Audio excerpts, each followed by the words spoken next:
Thank you. All right.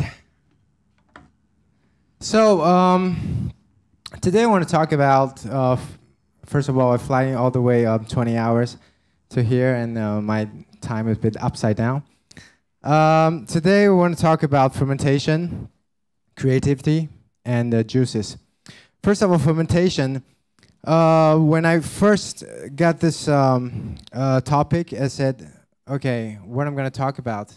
My parents are Taiwanese. I was born in Taiwan. I left when I was 13. Then I traveled around the world in Japan and arrived in France. And most of my time I spent in France for 17 years. And until around 10 years ago, I decided to come back to Asia to my root and settle down here myself in Singapore. So one thing that I always want to discover in Asian culture is fermentations. I mean, we talk a lot about fermentations, but you know, fermentation in Asia, there are 1,000 years of history. But if you realize that everywhere that I travel, from Japan to Korea to China to Southeast Asia, fermentation's history or the revolutions, it's kind of start somewhere being just preserving, and it's never taken up to another level ever since. So that's something that I really want to get into it and say, okay, what can we do to take that to another level of fermentation? The second thing is juice.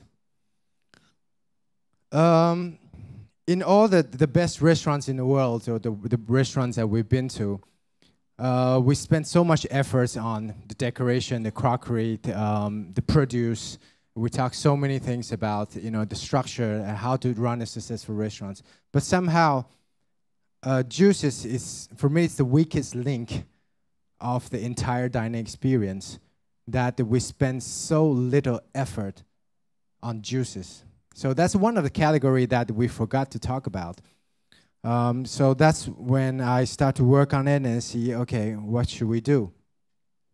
So that's when we want to put into our creativities, and can we stop serving orange juice, lime juice, or cranberry juice, and to have something that's really creative.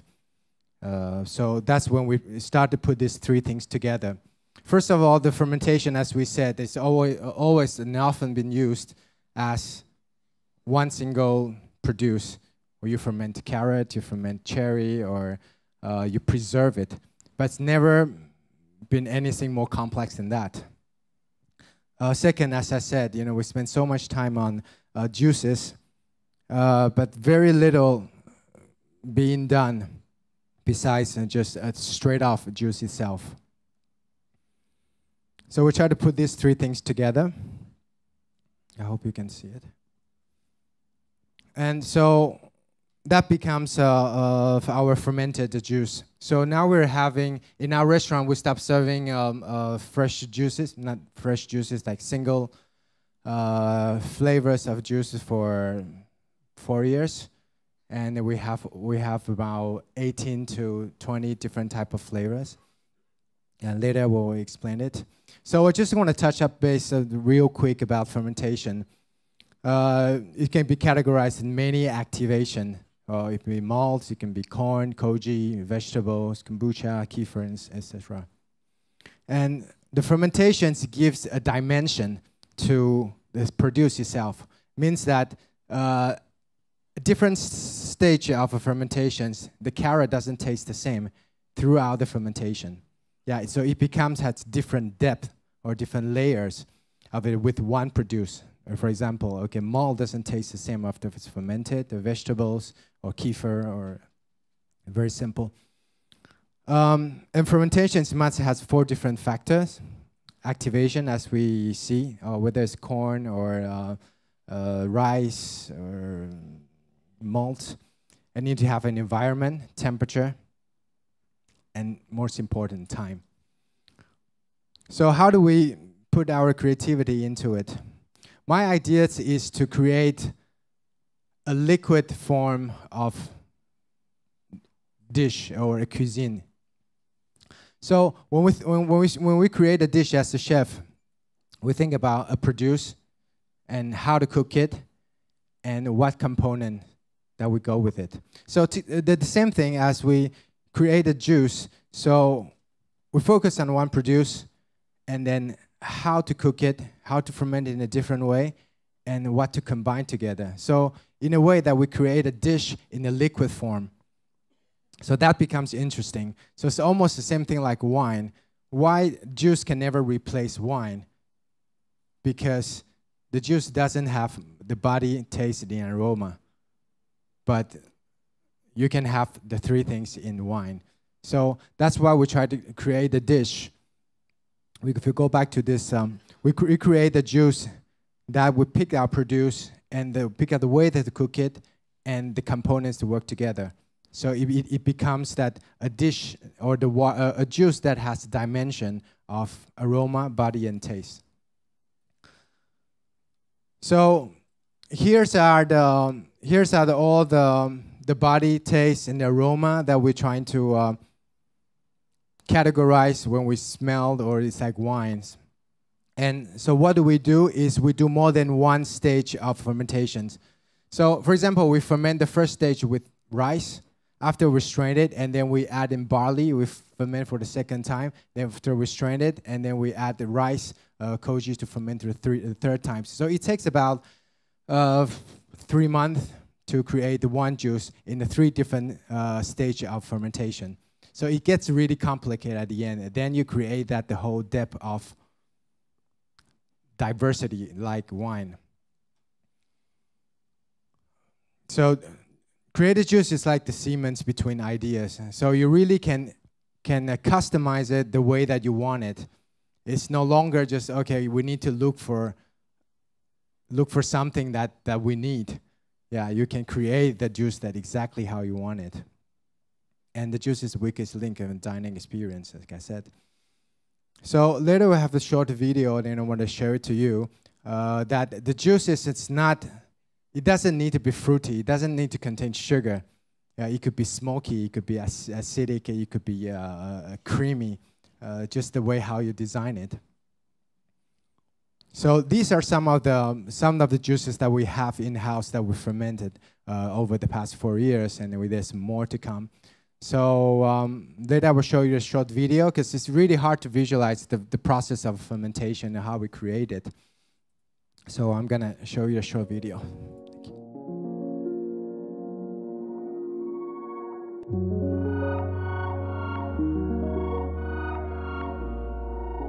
At the back of my mind, there's always been a burning question. We take a lot of care in sharing stories about wines, the people behind them, how they cultivate the wine. Any bottle of the wine that we have is there for a reason, because they match perfectly with our cuisine. Very nice aroma, a little spicy flavor. It doesn't take so much like a hot temper, southern wine. It's just a bit more mellow. But what if my guest doesn't drink wine? What else can I offer?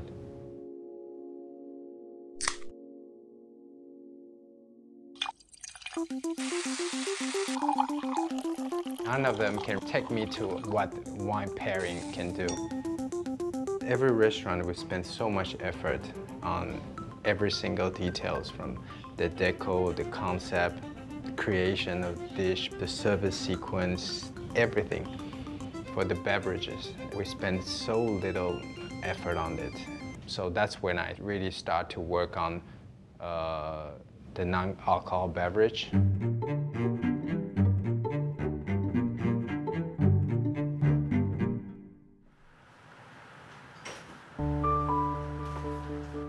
Juice is the purest way to appreciate nature in a liquid form. But first of all, it's very difficult to create a different dimension to it. Second of all, because of sugar. During the meal, you cannot have sugar because that affects your palate.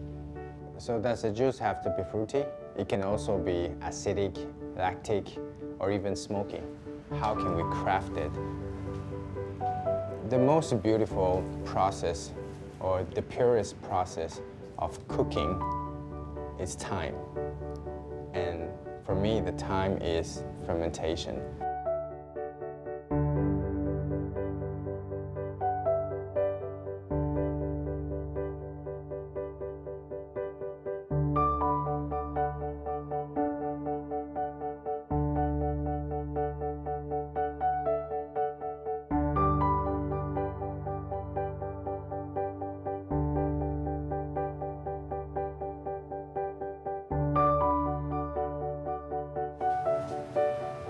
Fermentation is definitely not a new thing. In every continent, it has that history. We try to inject a new dimension to the traditional process. And then eventually that has to go hand in hand with the cuisine. When we create a dish, we select the best producer we can reach.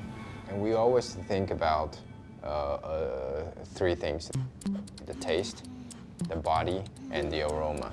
That's the same golden triangle that we want to apply to the juice.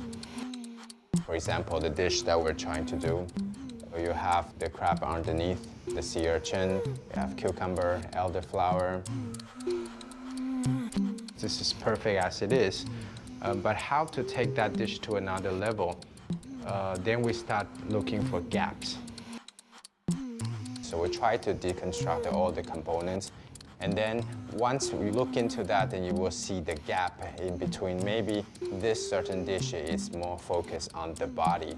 And that's how we create the juices to fit these gaps. Yeah.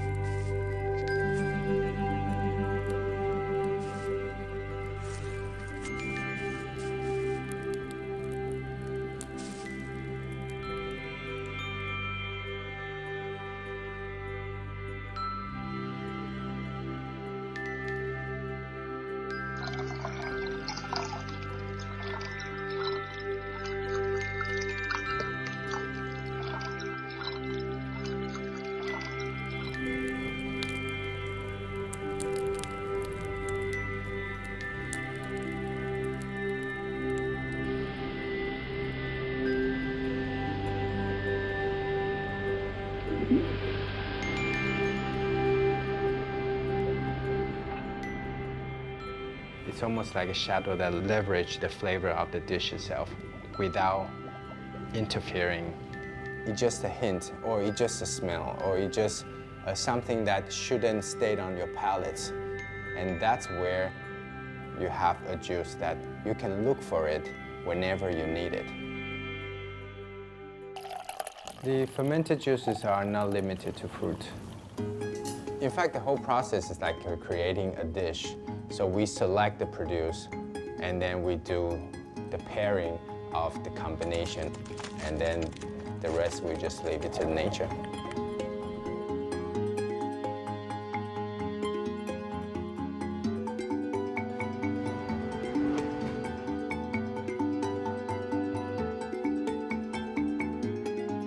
I guess the beauty of this fermented juice is that it takes 2-3 months to complete, or sometimes longer.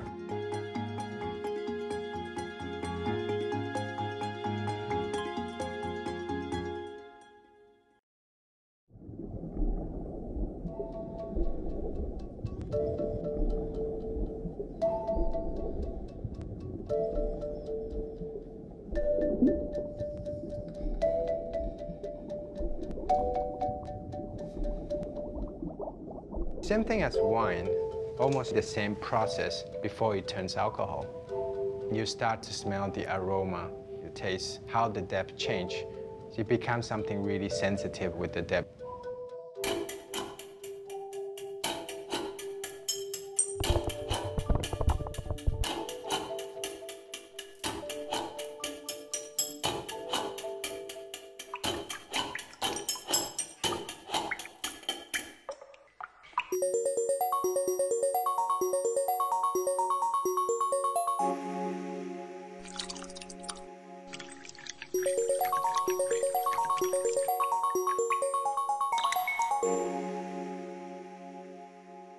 have a life of their own.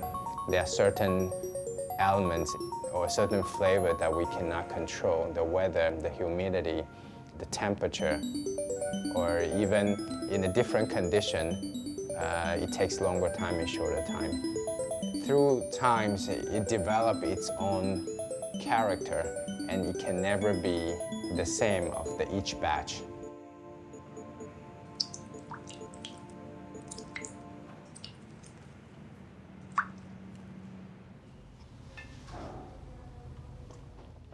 So how we alter it to the way that we want or the flavor that we want, that's the key. It actually has like 1 more week to go, but it's now almost okay. Then we do the second fermentation.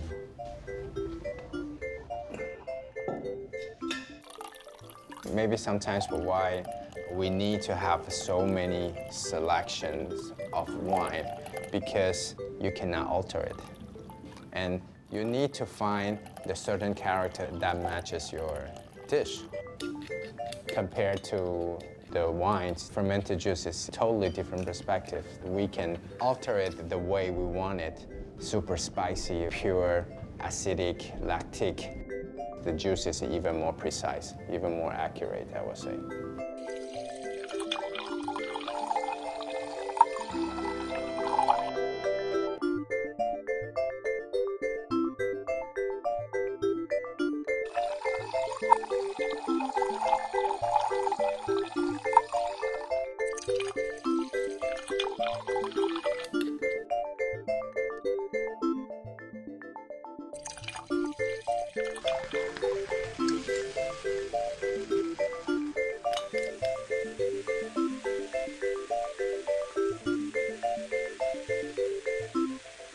So the type of juice that we could create in terms of the selection or character is infinite.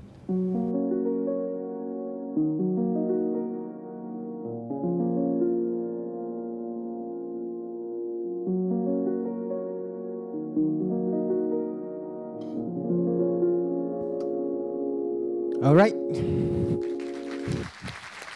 Thank you. Okay, so lastly, I just want to have a recap of what we said, what the creative fermented juice can do compared to wine. That first of all, it can be the support, the highlight on the produce, or the shadow, or the body of it. For example, you do a potato dish, and then we can serve a fermented potato skin as a juice to really as a support, not something that against your dish. Second, a climax. So a perfect dish needs another climax. So the dish is as perfect as it is. So how can we take it to another level to enhance the dish? That's where the fermented juice can come in. The third of all, a contrast by balancing and continue surprisingly. So it's something that it doesn't need to be on the dish, but it could be part of the dish that you look for it whenever you need it. So I need a little bit more spice, and then I just look for it, and it doesn't need to be doesn't need to have any spice on your dish. So that's for me, it's another things that what the wine cannot do. Okay, so the last thing is that's the accuracy that the wine cannot do. So because I spent such a long trip to Ireland, I want to make sure that everybody enjoyed it and had a good time. Thank you very much.